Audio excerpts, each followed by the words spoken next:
दोस्तों, लाल सागर में बीते 24 घंटे के अंदर जो है बड़ी उथल पुथल देखने को मिली है, जहां यमन ने अपने इरादे बिल्कुल दुनिया के सामने रख दिए हैं कि चाहे आप 12 देशों का झुंड आए, चाहे आप 30 देशों का झुंड आए या चाहे आप 100 देशों का झुंड आए, हम पीछे हटने वाले नहीं हैं। हम अपने हमले वैसे ही जारी रखेंगे गाजा में हो रहे नरसंहार के लोगों के लिए हक में, जैसे हमने जारी रखे हुए हैं। यमन पीछे हटने को तैयार नहीं है, और जब यमन पीछे हटने को तैयार नहीं है तो यमन के हूतियों ने अपने हमलों से अमेरिका जो सुपर पावर है उसके गुरूर को तोड़ करके रख दिया है। और जब गुरूर को तोड़ने का काम किया है तो तमाम तरीके की गतिविधियों को अंजाम अमेरिका द्वारा भी दिया गया है। तो वहीं यमन ने जहाजों के ऊपर हमला करते हुए कुछ जहाजों को लाल सागर में ही दफन कर दिया है, यानी कि उन्हें पूरी तरीके से डुबा दिया है। वहीं जापान की बड़ी कंपनी ने भी यह ऐलान कर दिया कि वो लाल सागर से ना गुजरे। तो वहीं इसके साथ साथ अमेरिका द्वारा यह दावा किया गया कि जो ईरान से हथियार यमन के लिए भेजे जा रहे थे उसे उसने अपने कब्जे में ले लिया है। और कई बड़ी उथल पुथल जो है सामने आ रही है, जहां सबसे पहले इस पर नजर डालिए कि जहां यह बताया गया कि यमन डर के पीछे हट जाएगा। यमन जो है कोई हमला जो है अमेरिकी ब्रिटेन के हमलों के बाद नहीं करेगा, पर यमन ने जीता जागता सबूत दिया और हूतीज ने लाल सागर के अंदर कार्गो शिप को टारगेट करके उसे वही पानी में डुबा दिया है, जहां साफ तौर पर इसके बारे में बताया गया। और द जेरूसलम पोस्ट ने यह बताया कि हूतीज के नए हमलों से लाल सागर में जो है खलबली मच गई है, और यूएस ने ऑफिशियली यह ऐलान कर दिया है कि वो अब पीछे नहीं हटेंगे, यमन को पूरी तरीके से सबक सिखाएंगे। पर हूतीज ने यह क्लेम किया, रिस्पॉन्सिबिलिटी ली और बताया कि हमने मिसाइल अटैक में एक जहाज को पानी के अंदर ही डुबा दिया है। और यह बताया कि माल्टा फ्लैग्ड बल्क कैरियर जोगी फेयर जो लाल सागर के अंदर वहां जा रहा था, नो वन वॉज इंजर्ड, क्योंकि हमने सिर्फ जहाज के ऊपर हमला किया है। और यमन के हमलों की खूबी यह है दोस्तों कि अभी तक यमन के हमले में एक भी जो बंदा है वो नहीं मारा गया है, पर अमेरिका ब्रिटेन के जो हमले हुए उसमें अब तक 17 हूतियों को शहीद कर दिया गया है। ये जमीन आसमान का फर्क हर बार यमन जो है वो दिखा रहा है दुनिया को कि देखिए कौन आतंकवाद को फैलाता है और कौन आतंकवाद के नाम पर दूसरे संगठनों के ऊपर हमला करता है। और इस हमले के बाद यह तस्वीर दिखाई और ग्रीक के इस शिपिंग कंपनी ने यह बताया, हमारी पॉलिसी थी और मिनिस्ट्री ने यह दावा किया कि हमारा जहाज जो है वो एक स्थान से दूसरे स्थान पर जा रहा था, यानी कि इजराइल की तरफ जा रहा था। और इजराइल की तरफ जाने वाले जहाज पर हूती ने भी ये क्लेम किया और बताया कि हमने उनसे पूछा कि जवाब दीजिए, पर कोई जवाब नहीं आया। तो हमने वही ड्रोन और मिसाइलें दाग करके उस जहाज को वही पानी के अंदर डुबा दिया है। अब सोचिए कि हमला किया गया था ताकि हूतीज के हमले ना हो, पर हूतीज ने भी हमला करके अपने इरादों को स्पष्ट कर दिया है। और वही जब हमले किए जा रहे हैं तो तमाम तरीके के दावे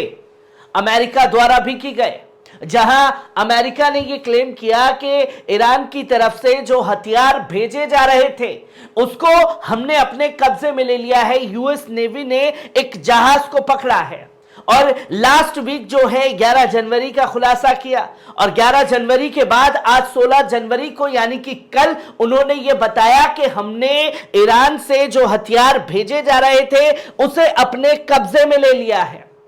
पर यूएस सेंट्रल कमांड ने यह नहीं बताया कि किस जगह पर कब्जे लिए, कितने हथियार मिले, ना कोई तस्वीर बताई, बस ये एक मौखिक बयान दे दिया कि हमने कब्जे में लिया है। जो यूएस अधिकारी कल तक ये दावा कर रहे थे कि जो हुतीज ने हथियार छुपा रखे हैं, किस जगह पर रखे हैं, हम उसे ढूंढने में नाकामयाब रहे। हमने 100 से ज्यादा मिसाइलें तो गिराई पर हमें हथियार नहीं मिले। वो यूएस नेवी दावा करती है कि उसने ईरान के हथियारों को कब्जे में ले लिया जो हुतीज के लिए जा रहे थे। तो वहीं एक तस्वीर यह भी सामने आई है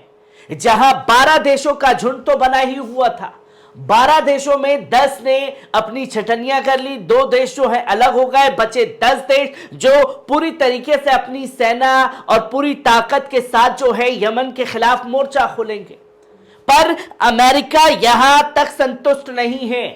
एक अकेले यमन से लड़ने के लिए उसको 10 देश नहीं बल्कि कई देशों की जरूरत पड़ रही है, जिसके चलते अमेरिका द्वारा जो है यूरोपियन देशों के अंदर जो है एक प्रस्ताव लाया गया यूरोपियन यूनियन मेंबर से थ्रू, जो कि उसके कई दोस्त इसमें शामिल हैं, कई पड़ोसी देशों ने उसका साथ दिया और इस बिल को पास करवाया और ये हरी झंडी जो है दे दी गई कि हुतीज के खिलाफ जो है बड़ी कार्रवाई करने के लिए हम तैयार हैं और आपको हुतीज के हमलों का जवाब देना चाहिए। जहां यूरोपियन यूनियन मेंबर के जो देश हैं उन्होंने साफ तौर पर इसकी हरी झंडी जो है उन देशों को दे दी जो यमन के खिलाफ इस जंग में कूदे हुए हैं और इनमें तकरीबन 27 देश शामिल हैं। और इन 27 देशों में अगर आप बात करते हैं फ्रांस की, आप बात करते हैं इटली की, आप बात करते हैं स्पेन की, तो इन देशों ने साफ तौर पर इनकार कर दिया कि वो यमन के खिलाफ अपनी सेना जो है लाल सागर में नहीं उतारने वाले। यूरोपियन यूनियन मेंबर के जो देश हैं उन्होंने ये हरी झंडी दे दी कि यमन के खिलाफ आपको कार्रवाई करनी चाहिए, हम पूरी तरीके से इसमें आपके साथ हैं, क्योंकि हुतीज ने अपने हमलों से ग्लोबल जो ट्रेड है उस पर काफी असर पहुंचा दिया है। अब ये चीजें सामने आ रही हैं कि 10 देश भी मिलकर के एक अकेले यमन का मुकाबला नहीं कर सकते, तो 27 देशों का यूरोपियन स्टेट मेंबर जो हैं जिसमें झुंड बना हुआ है पूरा, वो एक बिल लाते हैं और यमन के खिलाफ कार्रवाई करने की इजाजत जो है वो साफ तौर पर देते हुए दिखाई देते हैं। तो वहीं इसी के साथ साथ बात की जाए जापान की, तो जापान ने यह ऐलान कर दिया है कि वो लाल सागर से अपने जहाजों को आने जाने पर पूरी तरीके से सस्पेंड करता है। जहां जापान की NYK health visual translate in red sea, जहां यह बताया कि जापान की निप्पॉन यूसिन जो country biggest shipper by sales है, जो पूरी तरीके से जहाजों के आने जाने में शामिल है, जो बड़ी कंपनी, उसने ये साफ तौर पर कहा है कि हम अपने तमाम जहाजों को ये रेड अलर्ट जारी करते हैं कि जब तक वहां मामला गरमाया हुआ है तो आपके जहाजों को वहां से जाने की इजाजत नहीं दी जाएगी। और जापान की कंपनी ने यह भी बताया कि हम लोग किसी दूसरे जहाज की तरफ से आने जाने के लिए कोई रास्ता खोज रहे हैं, जब तक वो रास्ता नहीं निकल जाता तब तक आप लोग भी जाने से बचिए उस जगह पर जहां ये बवाल जो है लगातार मचता जा रहा है। यानी कि जापान द्वारा जब यह बड़ा फैसला लिया गया है तो तस्वीर लगभग साफ हो रही है कि लाल सागर में खून की लाल नदियां बहने वाली हैं और यह जंग सिर्फ यमन से नहीं बल्कि महाशक्तियों का टकराव होगा, जो कि चीजें लगातार लोगों के सामने आएंगी। हर एक पहलू को आपके साथ साझा करता रहूंगा। दीजिए इजाजत, शुक्रिया।